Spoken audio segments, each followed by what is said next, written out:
रातारात पार्टीका कार्यकर्ताले जनमत कार्यद्वारा जलेश्वर अस्पतालका डाक्टरमाथि कुटपिट गरेका छन्। केही समयदेखि मध्य प्रदेशमा उग्र प्रदर्शन गर्दै आएका डाक्टर सिके राव नेतृत्वको जनमत पार्टीका कार्यकर्ताले बुधबार जनकपुरमा एकजना डाक्टरमाथि आक्रमण गरेका छन्। राष्ट्रिय सभाको निर्वाचन भइरहँदा जनकपुर स्थित पिडारी चोकमा जलेश्वर अस्पतालका मेडिकल सुपरिन्टेन्डेन्ट डाक्टर सतीश शाहमाथि आक्रमण भएको हो। जनकपुरबाट कामको सिलसिलामा बर्दिवासतर्फ जाने क्रममा लाठी र फाटासहित प्रदर्शनमा उत्रिएका जनमत कार्यकर्ताले शाहमाथि आक्रमण गरेका हुन्।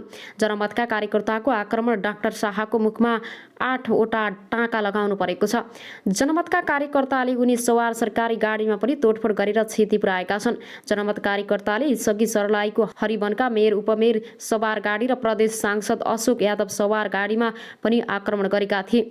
अब आउनुहोस् अर्को समाचारतर्फ लागौँ। 49 सदस्यीय राष्ट्रिय सभामा हाल एमालेका अध्यक्ष सहित 24 सांसद छन्। तीमध्ये बुधबारको निर्वाचनसँगै एमालेको 7वटा सिट खटेको छ र अब राष्ट्रिय सभामा एमालेका अध्यक्ष सहित 17 जना सांसद रहनेछन्।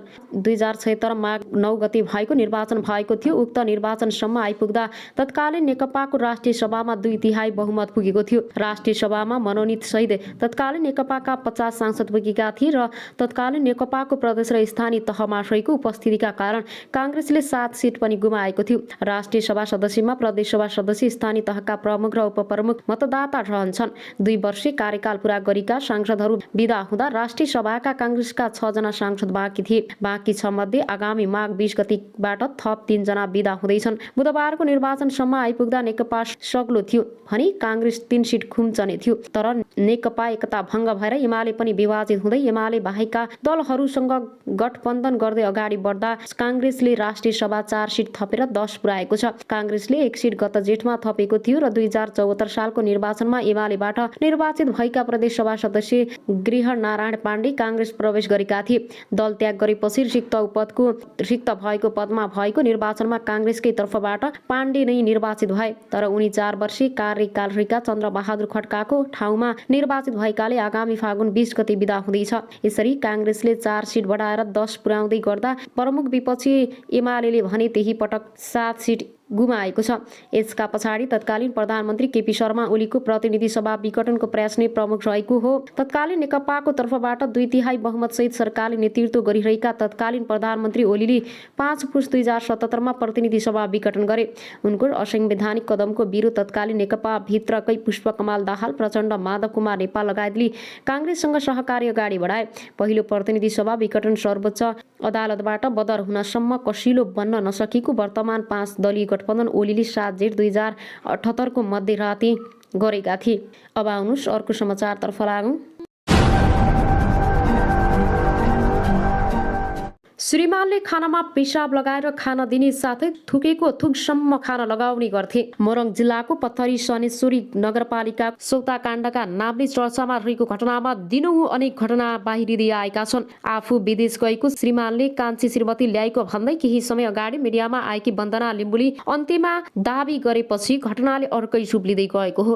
वन्दनाले बिहे गर्नुभन्दा अगाडि पनि अर्को श्रीमती भएको कुरा खुलेपछि सौतामाथि आएकी वन्दनाले यतिका वर्षपछि अंश दाबी गर्न आएको भन्दै स्थानीयले विरोध पनि जनाएका थिए। आफूलाई श्रीमानले धेरै यातना दिएको 9 वर्षसम्म सहेर बसेको वन्दनाले बताएकी छिन्। श्रीमानकै कारण अहिले आफ्नो आमासँग पनि बोलचाल हुन छाडेको वन्दनाले बताएकी छिन्। तर वन्दनासँगै वन्दनाकी आमा पनि छोरीले अधिकार पाउनुपर्छ भन्दै अमरको घर आएकी थिइन् भन्ने वन्दना अहिले आमासँगै बस्दै पनि आएकी छिन्। वन्दना मिडियामा आएपछि भन्ने थुप्रैले उनका आर्थिक सहयोग पनि गरेका थिए, साथै उनले जागिर पनि पाएकी छिन्। आफू श्रीमानबाट धेरै पीडित भएर मिडियामा आएको उनी बताउँछिन्। खाना खाँदा पनि थालमै थुकिदिने र थुकिएको खाना नभए कुटपिट गर्ने गरेको वन्दनाले बताएकी छिन्। कहिले काहीँ खाना खाँदै गरेको बेला त्यही पिसाब समेत गरिदिएको वन्दनाले बताएकी छन्। कोठाभित्र थुनेर राख्ने गरेको श्रीमानले वन्दनाले बताएकी छन्। तर अहिले स्थानीयले श्रीमान चाहिँ साथ दिएर आफूलाई अन्याय गरेको उनको भनाइ छ। अहिले अमरले विवाह गरेकी कान्छी श्रीमतीले पनि दुःख पाउने उनको भनाइ छ।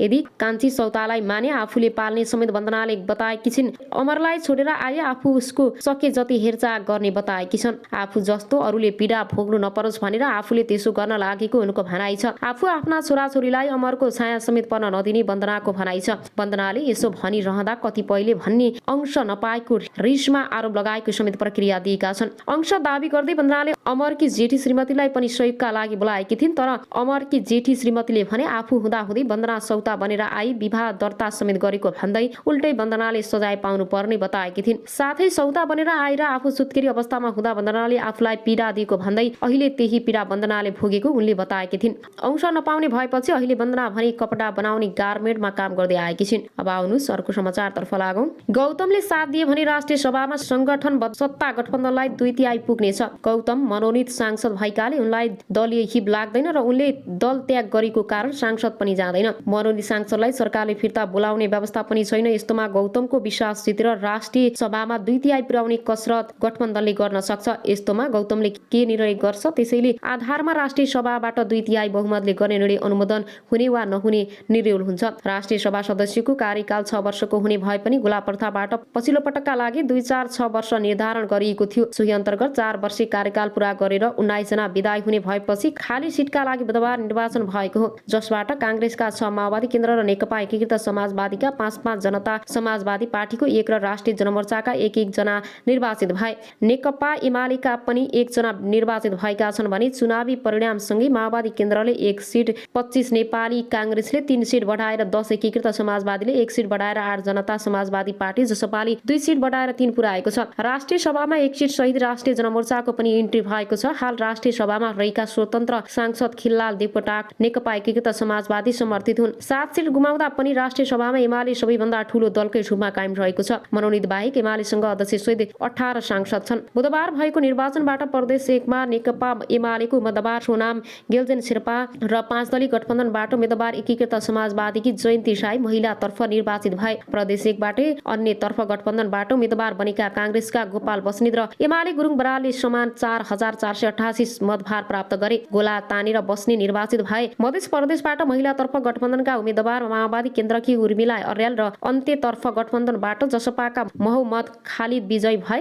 बागमती प्रदेशबाट महिलातर्फ सत्तारूढ गठबन्धनका एकीकृत समाजवादीकी गोमा देवी तिमिल सेना र अन्त्यतर्फ गठबन्धनबाट कांग्रेसका कृष्ण प्रसाद पौडेल निर्वाचित भए। गण्डकी प्रदेशबाट महिलातर्फ गठबन्धनबाट कांग्रेसकी कमला पन्त र दलिततर्फ माओवादी केन्द्रका भुवन सनार तथा अन्त्यतर्फ गठबन्धनबाट माओवादीका सुरेश आली मगर विजयी भए। लुम्बिनी प्रदेशबाट महिलालाई गठबन्धनबाट एकीकृत समाजवादीका राजेन्द्र लक्ष्मी गैरी, दलिततर्फ गठबन्धनबाट राष्ट्रिय जनमोर्चाका तुल प्रसाद विश्वकर्मा र अन्यतर्फ गठबन्धनबाट कांग्रेसका युवराज शर्मा निर्वाचित भए। कर्णाली प्रदेशबाट महिलातर्फ गठबन्धनबाट कांग्रेसकी दुर्गा गुरुङ अपाङ्गता वा अल्पसंख्यकतर्फ गठबन्धनबाट माओवादीका नरबहादुर विष्ट र अन्त्यतर्फ गठबन्धनकर्ताबाट एकीकृत समाजवादीका उदय बहादुर बोहरा निर्वाचित भएका छन्। अब आउनुहोस् अर्को समाचारतर्फ लागौं।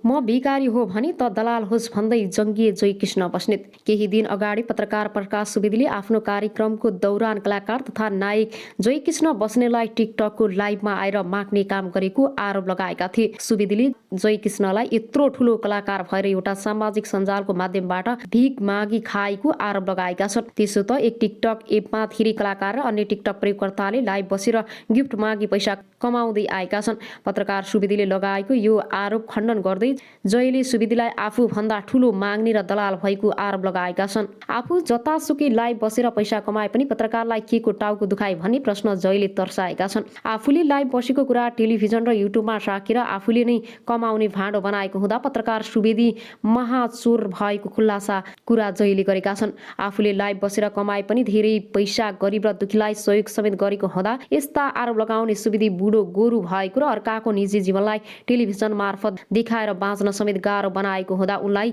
जयकृष्णले गतिलो चुनौती दिएका छन्। अब आउनुहोस् अर्को समाचारतर्फ लागौं। राष्ट्रिय सभामा सत्ता गठबन्धनको 2/3 वामदेवको हात रहेको छ। राष्ट्रिय सभा स्पष्ट 2/3 बहुमत पुर्याउने 5 दलीय सत्ता गठबन्धनको प्रयास विफल भएको छ र अब सत्ता गठबन्धनलाई राष्ट्रिय सभामा 2/3 दिने नदिने मनोनित संसद वामदेव गौतमको हातमा पुगेको छ।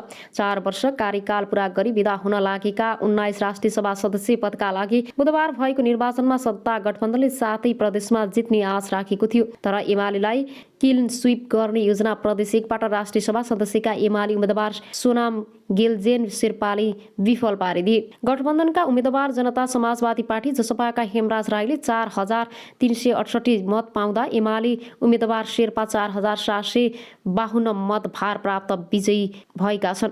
18 पदमा संगठनात्मक उम्मेदवार नै विजयी हुँदा पनि सत्ता गठबन्धनलाई राष्ट्रिय सभामा 2/3 पुर्याउने एकजना सांसद अपुग भएको हो। 49 सदस्यीय राष्ट्रिय सभामा हाल एमालेका अध्यक्ष सहित 24 सांसद छन्। तीमध्ये बुधबारको निर्वाचनसँगै एमालेको 7वटा सिट घटेको छ।